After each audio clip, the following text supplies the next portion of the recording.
Bonjour Louise Bernard. Bonjour Philippe, bonjour à toutes et à tous. Au sommaire de votre journal des médias. 16 soirées de football consécutives, vous avez bien entendu, sur TF1 pendant la Coupe du Monde, et un prix record pour le spot de pub. Dans l'actualité également, BFM qui continue de rendre hommage à son journaliste tué en Ukraine. On parlera aussi d'un nouveau flic qui débarque sur France 2 et en fin de journal, la disparition d'une ex-star du web. Mais d'abord, les audiences qu'ont regardé les Français hier soir. Ils ont regardé la série Tandem sur France 3, 4 millions de téléspectateurs, 19,9% de part d'audience en moyenne sur les 2 premiers épisodes. Ça marche toujours aussi bien, Tandem. Ouais. Deuxième, Koh-Lanta, 3 630 000 téléspectateurs. C'est à peu près stable, ça perd 100 000 téléspectateurs par rapport à la semaine dernière, 17,4% de part d'audience. Et puis troisième, France 2 avec Rendez-vous en terre inconnue. Ça n'a attiré que 2 800 000 téléspectateurs. C'est la plus faible audience de l'émission, de l'histoire de l'émission, en nombre de téléspectateurs, 14,9% de part d'audience. Raphaël de Casabianca qui avait emmené Oli à Madagascar, je crois. Mais il n'y avait pas Big Flo. Peut-être que c'est ça. Mais c'est ça, voilà. Il manque la moitié de l'audience. Exactement, la moitié du duo, donc la moitié de l'audience. Culture Média. TF1 va diffuser 16 soirées de football consécutives. Ce sera évidemment lors de la Coupe du Monde au Qatar. Ce sera en novembre prochain. C'est ce qu'a dévoilé le journal L'Équipe. La plupart des matchs auront lieu à 20h. TF1 consacrera donc 16 primes à la suite au foot. Et certains jours, il y aura aussi un match l'après-midi avant celui du soir. Le journal de 20h va donc devoir céder sa place, puisqu'il est à 20h, comme son nom l'indique. Du 21 novembre au 6 décembre, TF1 proposera donc en remplacement un bulletin d'information juste avant le début des rencontres. Les matchs vont se terminer tôt, un peu avant 22h en théorie.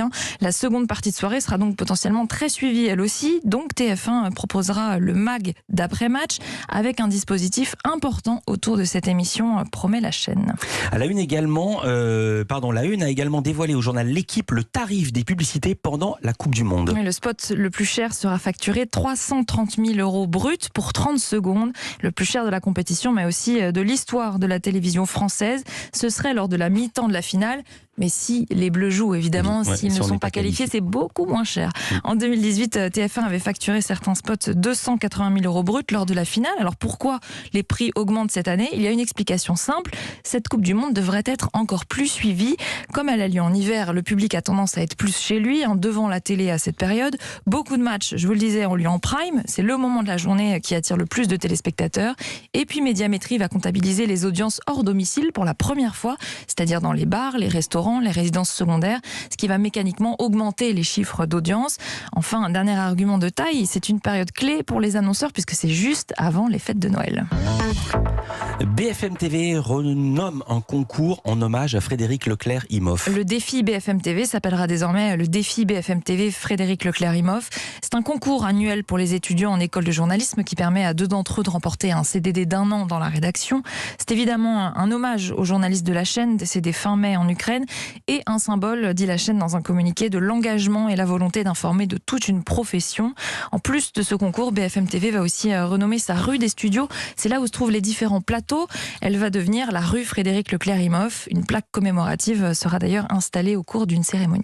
Dans l'actualité des médias également, M6 va diffuser la version belge de l'émission Mariés au premier regard. Ça va plaire à beaucoup de gens. Ce sera à partir du 4 juillet. La saison 5 sera diffusée. La saison 5 qui a déjà été diffusée chez nos voisins en début d'année. Après 13 lundis passés devant la version française, les téléspectateurs vont donc en reprendre pour quelques semaines. M6 semble donc vouloir surfer sur le succès de l'émission. Les saisons belges précédentes n'avaient pas eu le droit aux honneurs du prime sur la chaîne. Elles avaient dû se contenter d'une diffusion sur les petites sœurs, sur Sister et Teva. Le Focus programme du jour, Louise, c'est un téléfilm policier inédit diffusé sur France 2 ce soir. Ce film est en fait un test. S'il plaît aux téléspectateurs, comprenez, si l'audience est bonne demain matin, alors ça deviendra une série récurrente sur la chaîne. Alors quel est le scénario de cet unitaire ? Simon Coleman est un policier parisien renommé. Il fait des missions d'infiltration et justement après 6 semaines passées à infiltrer un réseau de trafic de drogue, il rallume son portable et il découvre que sa sœur et son beau-frère sont morts dans un accident de voiture. Il doit donc abandonner sa vie parisienne pour partir s'occuper de ses 3 neveux et nièces dans le sud de la France. Fini la vie de célibataire aux missions passionnantes. Il doit s'improviser chef de famille et travailler dans un petit commissariat. Et pour incarner ce policier, France 2 a choisi Jean-Michel Tinivelli, plutôt connu des téléspectateurs de TF1 car il a incarné pendant 15 ans le commandant Marquand dans Alice Nevers, Le juge est une femme, série qui s'est arrêtée il y a quelques mois.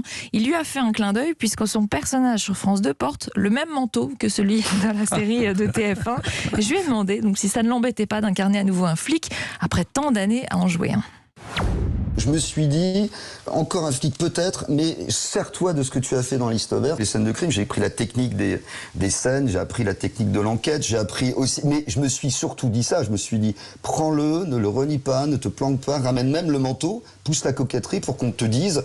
Encore un flic, encore ce manteau. Mais j'ai pas voulu dire je veux absolument faire autre chose pour prouver que. C'est pas ça qui m'intéressait. C'est pas très grave d'être un autre flic. Enfin moi ça m'angoisse pas du tout. Ce qui m'angoisserait c'est de rester au fond d'une cave seul avec quelques cafards et commencer à discuter avec eux. Vous voyez ce que je veux dire? Puisqu'il a séduit Jean-Michel Tinivelli, c'est aussi la promesse que cet univers devienne peut-être une série, cet unitaire devienne peut-être une série, un genre qu'il affectionne particulièrement, et aussi le fait que ce soit une comédie. Ce qui était compliqué, c'était de dire que c'est une comédie familiale, une comédie que ça commence par un deuil. Donc tu te dis, waouh, il y a une espèce de bascule qu'il a fallu gérer. Et en fait, je pense que c'est plutôt juste parce que les enfants réagissent tous et de façon différente. Les enjeux qu'il y avait, c'était la reconstruction de ces enfants, le deuil, la reconstruction, et puis célibataire, complètement largué dans un univers qu'il ne connaît pas. Ça, c'est très drôle. Simon Coleman est diffusé ce soir à 21h10 sur France 2, et non pas Simon, je ne sais pas pourquoi. Je l'ai fait à l'anglaise en début de cette chronique. Je vous donnerai l'audience demain matin qui sera donc décisive pour l'avenir de Simon Coleman. Et pas tout à fait joyeux. Pour terminer ce journal, Louise, vous vouliez aussi nous faire part d'une disparition. Oui, il s'est éteint aujourd'hui. Il allait fêter ses 27 ans en août. C'est Internet Explorer. La malédiction des 27 ans. Comme Kurt oui, Cobain, c'est vrai. comme Jimi Hendrix, Internet Explorer, comme Janis Joplin. Voilà, était une star. Le célèbre navigateur va être supprimé de tous les systèmes d'exploitation Windows 10 à partir d'aujourd'hui. Vous ne pourrez donc plus cliquer sur le fameux E bleu cerclé de doré. Suppression assez logique depuis quelques années. Internet Explorer n'était plus mis à jour par Microsoft et n'était donc ni performant ni sécurisé. Il était également très peu utilisé. Le mois dernier, sa part de marché n'était plus que de 0,64%. On est loin, très loin de son apogée dans les années 2000. En 2004, rendez-vous compte, il était utilisé pour 95% des recherches. Mais les temps ont changé et puis il a été depuis largement dépassé par Chrome, Google Chrome, Safari et même Mozilla Firefox. Microsoft mise désormais sur Microsoft Edge. C'est son nouveau navigateur qui est déjà installé sur Windows 10 depuis quelques années. Mais là aussi, on est loin des heures de gloire d'Internet Explorer. Sa part de marché est de moins de 5%. Merci beaucoup Louise Bernard. Toutes ces infos à retrouver dans la newsletter média. L'inscription est gratuite, c'est sur europe1.fr. À demain Louise pour un nouveau journal des médias.